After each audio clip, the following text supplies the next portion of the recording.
Hey, salut les sportifs. Aujourd'hui, on se retrouve pour une nouvelle vidéo. Je vais analyser une autre vidéo, celle de Vivaform, qui a fait plus de 3 millions de vues, qui s'appelle Perdre la graisse du ventre, comment j'y suis arrivé. On est parti pour cette analyse. Juste avant, pensez à vous abonner et activer la cloche des notifications pour ne pas louper les prochaines vidéos. Programme, j'ai quand même réussi à tenir 2 semaines. 2 semaines à manger de la nourriture sans goût, 2 semaines à faire 6 séances de jogging autour du stade et à faire 50 abdos tous les soirs. Donc, je trouvais que c'était quand même beaucoup d'efforts. Pourquoi au final ? Rien. Tu vois, je m'engage dans la glace, mais j'avais l'impression que ça n'avait pas changé. J'avais juste appris qu'après 3 tours à courir en rond, j'en avais marre, les légumes c'était pas bon, ça n'avait aucun goût, et qu'une heure après, j'avais encore faim. Alors ici, j'aimerais soulever un point important. Pendant tout le début de vidéo, il va raconter son histoire et ici, on voit que il a essayé quelque chose au départ et il n'a pas tenu 2 semaines. L'adhésion de votre alimentation, c'est-à-dire le fait que cette alimentation vous convienne et que vous soyez satisfait à travers votre alimentation, c'est très important lorsque vous avez une diète, sinon vous ne la tiendrez pas sur le moyen ou long terme. J'avais trouvé mon plat fétiche, steak haché, pâte complète. Et évidemment, je prenais le steak haché 5% pour limiter le gras. Et là, pire encore, j'ai pris du poids. Et là, je comprenais vraiment pas. J'avais essayé tous les trucs recommandés par les sites de nutrition, les conseils qu'on voyait dans les émissions de santé. Mais rien, ça marchait pas sur moi. Alors ici, il soulève un point important. Je pense qu'il y a beaucoup de personnes qui sont retrouvées également dans ce cas de figure-là, où ils tentent de faire attention à leur alimentation et ils ne perdent pas de poids. Pourquoi ? Tout simplement parce que vous n'êtes pas en déficit calorique, c'est-à-dire que vous mangez autant de calories que vous en dépensez au quotidien. Si vous n'en mangez pas moins, tout simplement, le corps ne va pas les puiser dans vos réserves graisseuses notamment, pour pouvoir fournir de l'énergie au corps et faire les différentes activités que vous allez faire dans la journée. Donc retenez bien, et ça je le dis à chaque fois dans mes vidéos, que lorsque vous voulez perdre du poids, il faut être en déficit calorique, c'est-à-dire consommer moins de calories que vous n'en dépensez au quotidien. Et ça, vous aurez beau changer votre alimentation en mangeant peut-être plus de légumes ou de fruits, ça ne changera rien. Si au final votre total calorique sur la journée est équivalent, voire supérieur à vos dépenses, tout simplement vous ne perdrez pas de poids. Je suis tombé sur un bouquin qui s'appelle Le modèle paléo. Et j'ai trouvé ce livre incroyable parce que ça allait complètement à l'opposé de tout ce que les gens pouvaient raconter sur la perte de poids et sur la santé. Et c'était fascinant parce que ça expliquait comment notre corps fonctionnait en se basant sur nos ancêtres chasseurs-cueilleurs avant l'agriculture, quand on vivait en tribu nomade. Et qu'en fait, notre code génétique n'avait pas beaucoup changé depuis. Donc, pour rester mince, il fallait manger comme les hommes préhistoriques. Alors, je rebondis sur ce qu'il a dit. Alors, l'alimentation paléo, qu'est-ce que c'est ? C'est en fait une alimentation où on favorise uniquement les produits naturels, on évite tout ce qui est produits industriels et également les produits céréaliers. On favorise presque exclusivement donc la consommation de viande, de poisson et de légumes. Donc c'est un type d'alimentation comme un autre qui a ses inconvénients et ses avantages. Ce qui me choque dans ce qu'il dit, c'est que il dit donc que pour rester mince, il faudrait manger comme les hommes préhistoriques. Mais ça, ce n'est pas justifié. Les hommes préhistoriques n'avaient pas une alimentation pour pouvoir être minces. On continue la vidéo. J'ai rien à perdre, je vais essayer au moins 1 mois. C'était mon challenge. Donc, j'ai arrêté complètement les céréales, le sucre raffiné, donc toutes les pâtes, le pain, le riz, etc. Alors, il y a beaucoup de gens qui pensent que le paléo, c'est manger de la viande crue, des graines. Parce que oui, des cavernes, primates, etc. Mais pas du tout. Le modèle paléo, ça raconte simplement que les maladies actuelles, le fait qu'on ait du gras sur le ventre qui nous colle à la peau, c'est simplement dû à une alimentation moderne qui est trop riche en céréales. Alors ici, il prend un parti de diaboliser un peu tout ce qui est produit céréalier en disant que c'est ce qui est la cause de certaines maladies et de la graisse viscérale qui s'accumule. Alors en réalité, pas du tout. Il y a énormément de facteurs qui rentrent en compte, comme la sédentarité, le fait d'avoir une alimentation trop riche en termes de calories, donc vous mangez plus de calories que vous en dépensez au quotidien et du coup vous prenez du poids et vous avez tous les problèmes de santé qui vont avec, mais le fait de manger des produits céréaliers ne va pas vous causer une prise de poids au niveau du ventre. Là en plus on est localisé sur une partie, donc je vois pas comment c'est possible de manière physiologique. Et donc là ici je vois un peu où il veut en venir. Il va notamment sûrement parler de l'insuline et on y reviendra un peu plus en détail juste après. Et quand je commençais à expliquer, on se foutait un peu de mon départ. Mais ceux qui ont essayé ont fini par avoir des résultats incroyables et par perdre la graisse du ventre. Alors, qu'est-ce que tu peux tirer de mon expérience? Alors, plusieurs fois dans la vidéo, il va nous dire que grâce à cette méthode, grâce à son approche de sa nutrition, ça a permis à lui et à ses proches de perdre de la graisse au niveau du ventre. Je vous rappelle qu'il n'est pas possible de perdre de la graisse de manière localisée. Et ça, je pense que tout le monde est d'accord là-dessus. Un type d'alimentation ne vous permettra pas de brûler la graisse de manière localisée sur une partie du corps.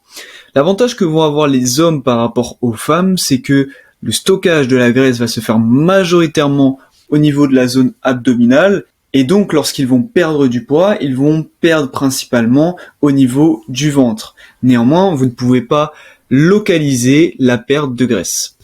Si tu peux tirer de mon expérience, je vais partager avec toi ce qui m'a vraiment permis de perdre la graisse du ventre durablement et pour la première fois de ma vie, à avoir des abdos, alors que je suis à un âge où on a plutôt tendance à accumuler de la graisse. Tu vois, j'ai découvert le régime paléo il y a 4 ans. Et je peux te dire en toute honnêteté que tout n'est pas parfait dans ce modèle. Mais il y a de très bonnes choses à prendre dedans. Ça m'a permis de mieux comprendre le sujet et en essayant pas mal de choses, j'ai fini par développer ma propre approche, plus simple, moins restrictive, dont je vais partager les grands principes.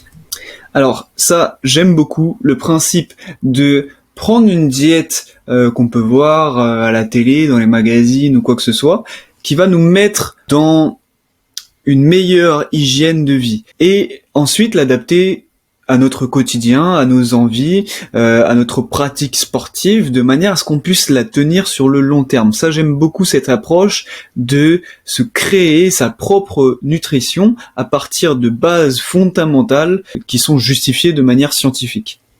D'ailleurs, si tu fais attention, mais que tu manges tout le temps des produits à base de céréales ou de féculents et que tu n'arrives pas à perdre du poids, c'est probablement parce que tes hormones sont déréglées. Ton corps produit sans arrêt de l'insuline qui est l'hormone du stockage et quand tu stockes, eh bien, tu ne brûles pas la graisse. C'est pour ça que lorsque je mangeais tout le temps steak pâte, je grossissais alors que je faisais super attention de ne pas manger gras. Alors, ça y est, on y vient au fameux sujet de l'insuline.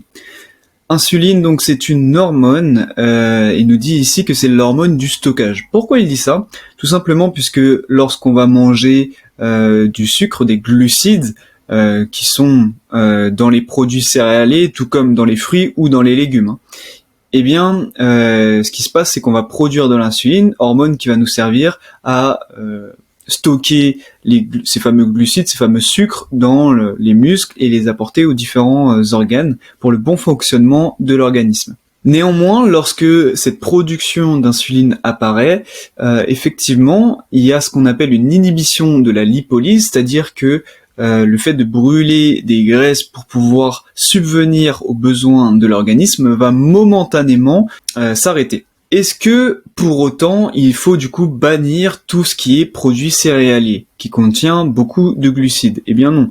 Même dans l'approche paléo, on a des légumes, et les légumes vont contenir aussi des glucides, donc vous allez produire de l'insuline après un repas d'une diète classique paléo.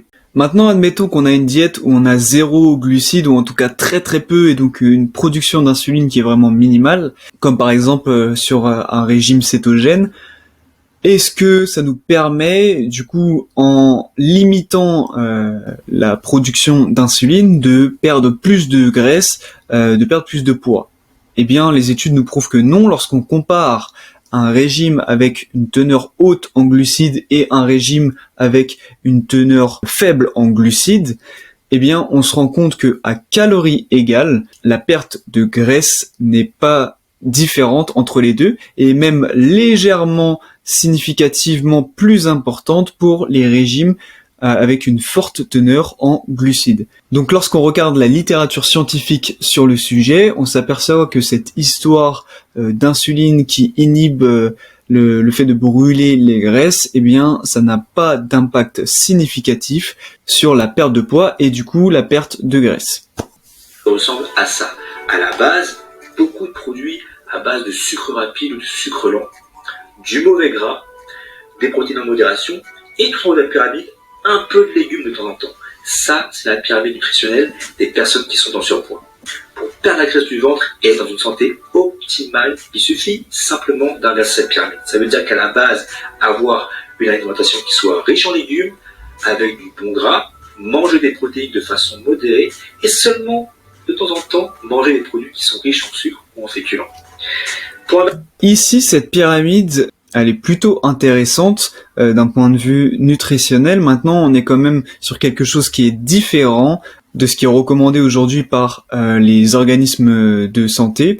Je vous mets aujourd'hui à quoi correspond une pyramide alimentaire d'une alimentation saine et équilibrée. Et on voit que la base, c'est quand même les produits céréaliers. Donc l'approche paléo, quand même quelque chose d'intéressant puisque on voit que la base est constituée de légumes et ça je trouve ça très intéressant de s'inspirer de ça pour augmenter son apport quotidien en légumes.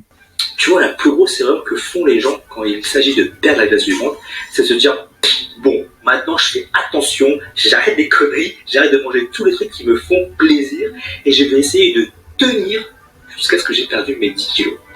Ça, tu vois, c'est pas la bonne façon. Parce que...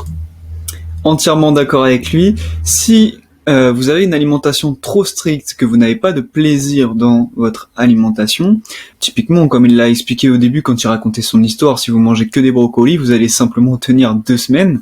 Il faut incorporer dans votre alimentation des petits plaisirs. Et ça revient à ce qu'on disait au début, à l'adhésion de notre alimentation, et c'est ça qui va vous permettre de tenir sur le long terme. Mon deuxième conseil pour brûler la graisse du ventre, et qui est certainement le plus important, c'est de développer une nouvelle façon de manger qui te procure du plaisir.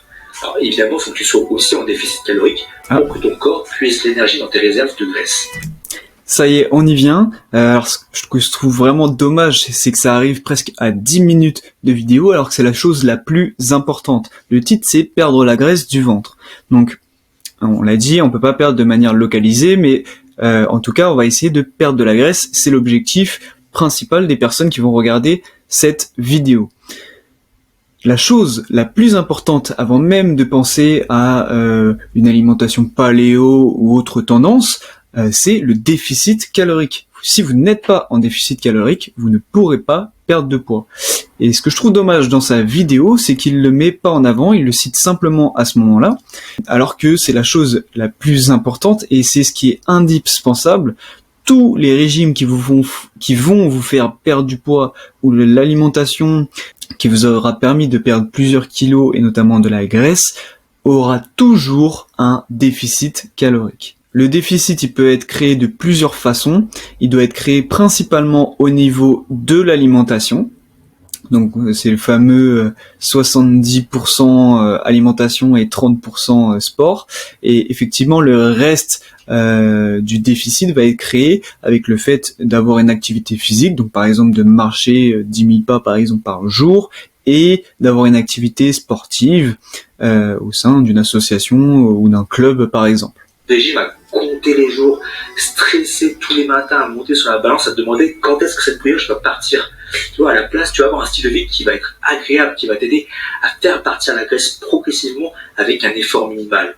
Tu vois, quand tu es satisfait au quotidien, tu te fais plaisir régulièrement, tu remarques.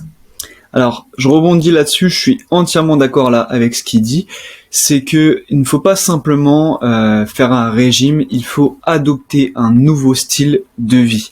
Essayez de, lorsque vous voulez perdre de la graisse, perdre du poids ou autre, si votre objectif est vraiment important pour vous, de modifier un ensemble de paramètres au niveau de l'alimentation, au niveau de l'activité physique, de l'activité sportive, du sommeil. Essayez de mettre tout en place, d'adopter un nouveau style de vie et pas simplement un régime pour pouvoir atteindre votre objectif.